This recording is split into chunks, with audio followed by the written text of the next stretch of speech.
Well, this is just a little expose, I guess. I came back to the shelter I gave you the address for, but now I realize why they tried to drive me out. For the same reason they drove me out of the Connecticut shelter, South Park in Respite, run by Hartford Hospital, right? And why Melissa would have said, accused me of taping because she was stalking me on my YouTube channel was because the Connecticut people were the ones after me, right? It had to do with my Connecticut license and my stolen inheritance, because the day after I got my license, they were creating so much drama. I went down and I bought my guitar, which broke recently, and then I was kicked out of the shelter the next day.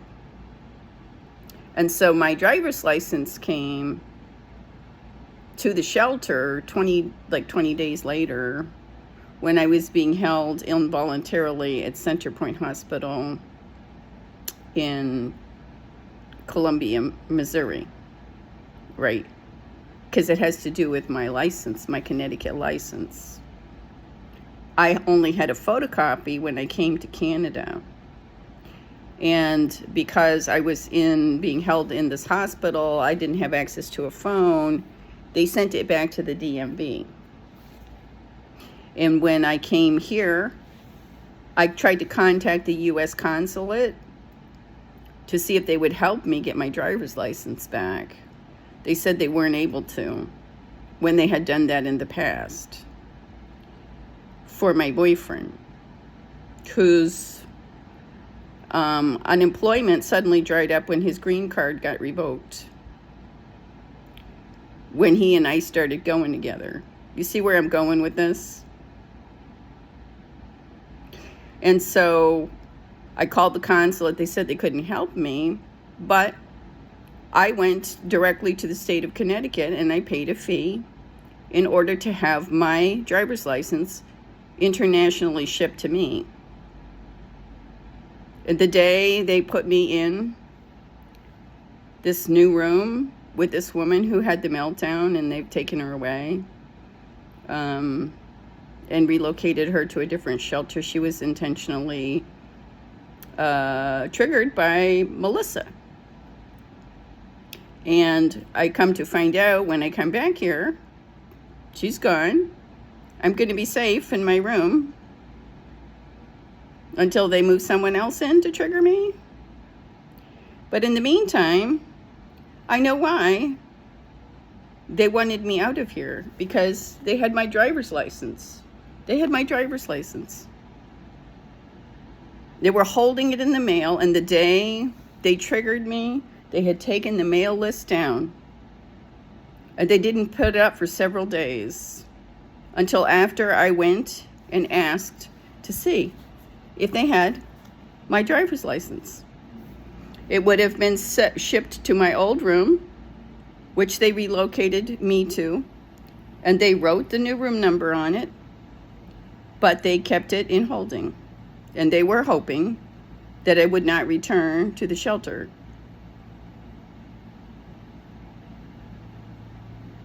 So there you go.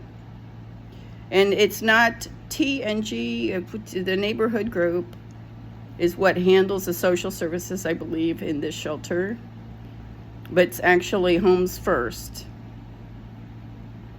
And it doesn't really matter. It doesn't really matter, because whoever it is, their funding is dried up from the government, and that's why they're doing what they're doing here. But it is personal. It's absolutely personal, and timing is everything. And so now I have my Connecticut driver's license. Thank you, God. Thank you, State of Connecticut. Thank you, Canadian Postal Service. And I won't thank the people who run this shelter for hiding it from me. My boyfriend's a lawyer. You can make this as difficult as you want to make it. What I want is peace. I don't want to be hunted down at the Tim Hortons by every witch after me. I just want peace. I want you to take all your evil fuck shit and all the energy that you've invested in trying to destroy my life and steal from me and manipulate and control me through your evil acts. And not just me, everybody. Focus on your own life and the bad karma that's about to happen, especially to the person who intentionally hid this from me. So I'm just going to add this to the end of it because God sends me signs. What he sent me was to the Shepherd Coin Laundry, where there was a dragon lady there who my mom said was possessed by the same demonic spirit that my Aunt Gingerbell was, the one who sacrificed my mom 50 years ago. She was an Eastern Star. She was an evil Buddhist witch, right? Her and her third husband, Scott DeBishop, who was a Mason also, from Torrington, right? His family owned Torrington Company. They were very, very wealthy. She'd been doing beauty spells on me for 5 decades, since my mom died. And so what I'm saying to you, Scott DeBishop, because I know you're still alive, is that you and your wife, the prophecy was that your house was going to be robbed and she would die in her sleep. But when I followed her down, when I went down, not the time you were trying to set me up for robbery with Miss Amy, but the other time when I just went down there to see her walking, she had lost her mind. What I realize is she's going to be like that. She's going to be like that, miserable and walking around in her own skin and completely oblivious to the fact that I was behind her in my 88 Mercury. You need to pay up. The Torrington Company, those abandoned buildings, I was there last year, it's completely cursed. The whole state is cursed, especially Torrington and where the Torrington Company sat. All because of this evil fuck shit. You all need to pay up. You need to pay up. You're all Illuminati Masonic fucks, and you need to pay up. And you need to come forward with everything that you stole from me, because she looked me in my eyes when she tried to poison me with that lobster she made. And she said, your family is rich.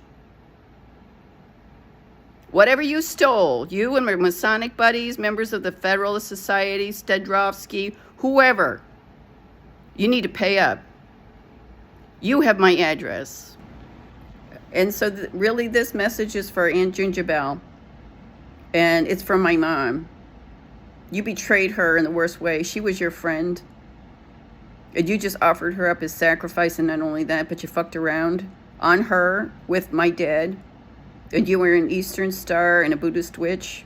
And the reason why your children hate you is because you basically sacrificed them for greed and power. And you hexed my family. And you caused her death. I have no doubt when you made her special Korean food to make her better, you poisoned her. And you weren't the only one who wished her evil. All of you people in that Connecticut Masonic coven of warlocks and Eastern Star witches, she had those earrings. She had those earrings because she was an Eastern Star. She became an Eastern Star just like you did. And so what my dad is telling me, what my mom is telling me, and your sister Chungja and my uncle Jusung, and all of the other people that you and the DeBishop family sacrificed, enslaved at the Torrington Company, which is now a derelict building and is cursed, all of those people are going to come haunt you. Most especially your sister Chungja, whom I don't believe took her life. I believe you killed her. And you prevented her and Uncle Jusung from being together because you're an evil fucking witch. And my mom and my dad say, you all are about to get the biggest spiritual ass whooping of your life, because all my ancestors, spirit guides, and angels are coming after you, and some of yours too. And that goes for you, Scott, and all of you Masonic fucks, including Henry Kissinger, who died the same day they took out that man priest who tried to give me a poison pizza. All of you are going down. You're about to get the biggest spiritual ass whooping of your life. This can't go on TikTok, but it can go on my YouTube channel, and it can go past 10 minutes. So mote it fucking be.